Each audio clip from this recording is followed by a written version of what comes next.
Hardware security modules, or HSMs, have one real job, and that's to keep the cryptographic keys that are inside them secure and make them available for doing cryptographic operations.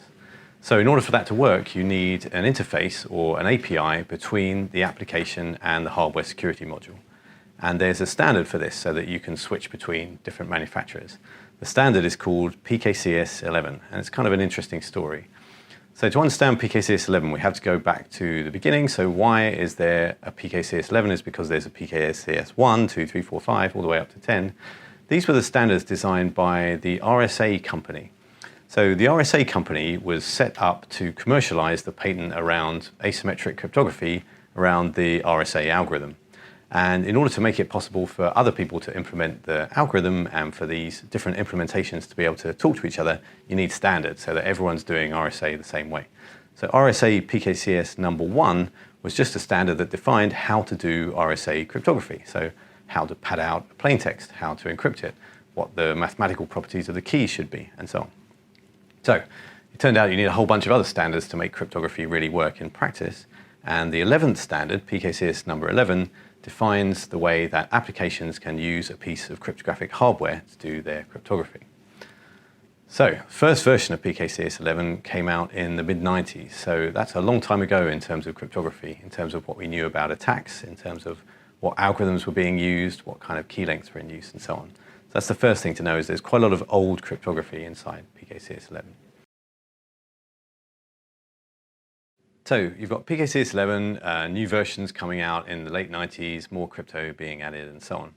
And then in 2003, some interesting things happened. So a guy called Jolyon Clulo, who is now a senior security guy at a very big bank in London, was a PhD student, and he was interested in some recent work that some other people have been doing around the security of cryptographic interfaces. So in particular, the group of Ross Anderson in Cambridge, he had a PhD student at the time called Mike Bond who was looking at this. So these guys published a whole bunch of attacks, mostly on the kind of HSMs that are used for pin-based transactions in the cash machine network. So Jolyon was looking at this standard for general purpose HSMs. He was looking at PKCS 11 and wondering if the same kind of attacks could work there. And he found a whole bunch of very interesting things and wrote a paper which was presented at the CHES conference in 2003. So it was in Cologne. It was in the very last session, and it was next to another paper that was about how to break TLS in a very interesting way. And this paper basically put forward a whole bunch of ways that you could attack hardware security modules and get the keys out. Not just the basic session keys, but the keys that were marked as unextractable, that were in theory not supposed to ever come out at all.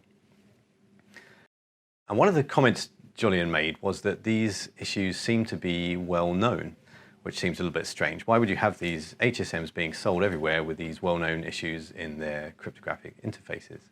But it was kind of true, but you can look in some manufacturers' HSM manuals today and find setup guides for using certain bits of software with the HSM where they actually mention using some of these attacks to get hold of the key values in order to do some kind of integration with the HSM, which is a little bit crazy.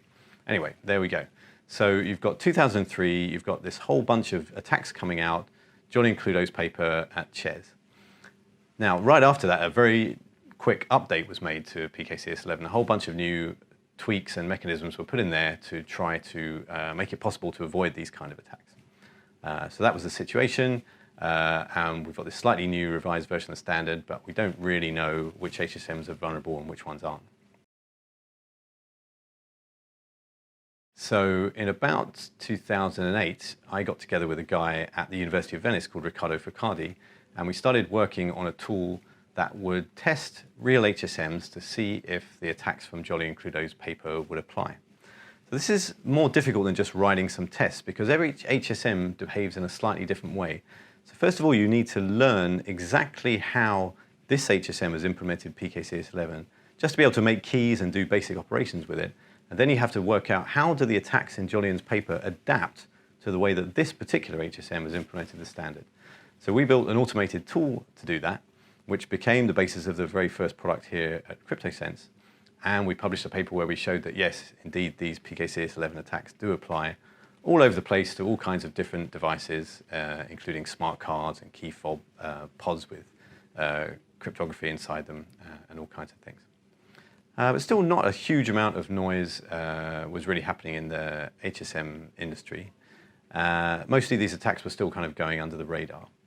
Then in 2015, a researcher did a bit of work specifically looking at a particular model of a SafeNet HSM, and he was looking at how does key derivation work?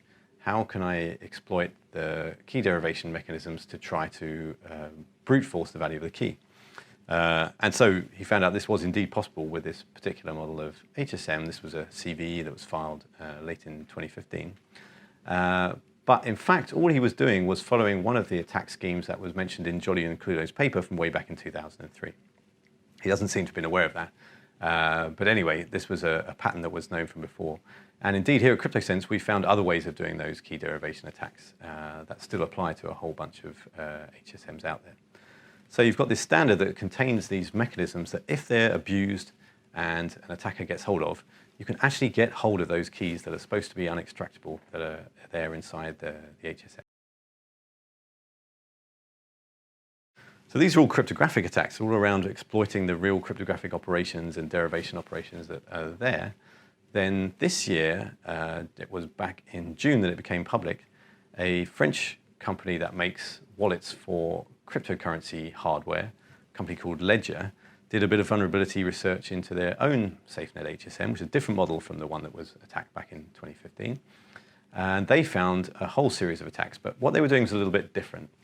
So first of all, what they did was they bought an HSM where you're allowed to upload your own modules into the firmware. That is to say, it's legitimate for you to run your own code inside the HSM.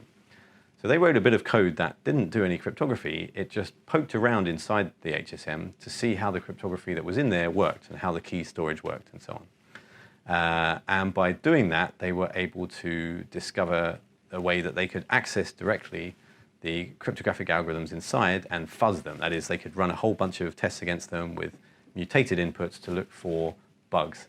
In particular, they were looking for memory corruption bugs, so something that would make the HSM internals overwrite or give them control of a little bit of its memory where the code was, and then they would be able to run their own code, not just inside the firmware module, but actually inside the HSM itself, and get access directly to the keys.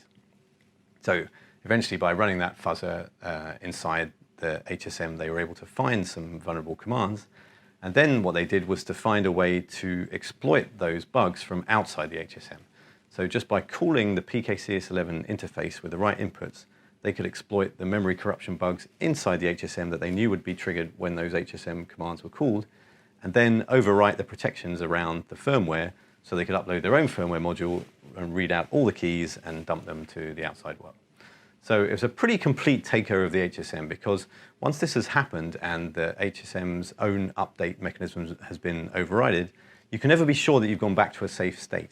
So I could always upload another firmware and wipe that out again because I've actually got the control of the update mechanism. You've got no way of knowing from the outside.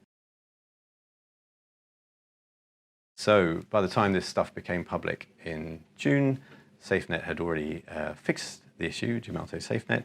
And then the Ledger guys described the attacks, but only in French, at a French conference called STIC.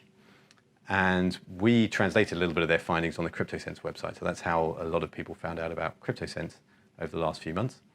And of course, we have a white paper that describes the link between these historic attacks and all the other attacks that are known, the Jolly and Cluedo papers, our own research, and other CVs that have come to light.